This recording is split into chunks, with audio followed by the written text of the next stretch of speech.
Attorney General, Honorable Justin Muturi, fellow cabinet secretaries present, chairman and commissioners of the Public Service Commission, principal secretaries present, distinguished guests, ladies and gentlemen, our cohorts, hamjambo. Hamjambo tena. Your Excellency, your presence here today demonstrates your commitment to improve public service as one of the pillars for catalyzing the development of this country. This commitment is in line with the Kenya Kwanza Manifesto that, among other things, seeks to build a highly skilled, agile, and responsive public sector workforce with appropriate roles for civil servants and other service providers. To develop strategic foresight mechanism to anticipate and addressing changing workforce requirements. To ensure long-term institutional knowledge capacity amidst the retirement wave and design new human capital system consistent with merit system principles, including modernizing policies and practices for recruitment, retention, training, and development. Your Excellency, the 2010 Constitution provides for a public service that is responsive, prompt, effective, impartial, and one that provides equitable services to the citizens.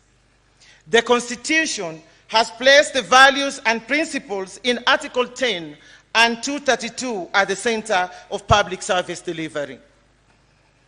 These values begin at the individual officer level as they step up to the institutional level. It is therefore the responsibility of both the individual officer and the respective institution to mainstream the values and principles in all processes in public service delivery as law provides.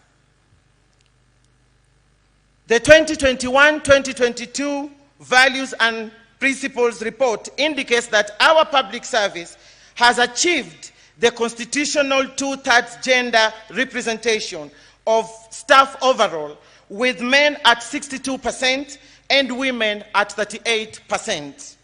However, we are yet to achieve this at the policy and senior management levels. We also still have a way to go to achieve the African Union Agenda 2063 and the Sustainable Development Goal number 5 that aspires 50-50 of gender representation. Further, in regards to the representation of people with disabilities in public service, there has been improvement towards achieving the 5% threshold, but we are yet to be there. The ministry will continue exploring more affirmative action initiatives to improve the representation beyond the reported 1.4%. Your Excellency, the target group in Public Service Internship Program and the Public Service Emerging Leaders Fellowship Program represent the very segment of the population that the Kenya Kwanza government seeks to empower through the bottom-up economic transformation model. For this reason, Your Excellency, and in my execution of mandate as the Ministry of Public Service, Gender and Affirmative Action, we will continue to explore ways of enhancing the impact of such initiatives going forward. As a way of increasing youth presentation in public service relative to their population, the Ministry of Public Service will continue working with the Public Service Commission to review policies and practices for diverse and inclusion, human resource development, and succession management. Similarly, we are working closely with the Commission and other actors to enhance efficiency and effectiveness in the public service through Huduma Kenya program, as well as putting in place policies, including but not limited to the internship and volunteerism policy and guidelines, the dignity at workplace policy, and the competence framework for public service, among others. And our ultimate goal is to have a public service that your administration envisaged, and at the same time, one that conforms with the aspiration of Kenyans as expressed in the Constitution 2010.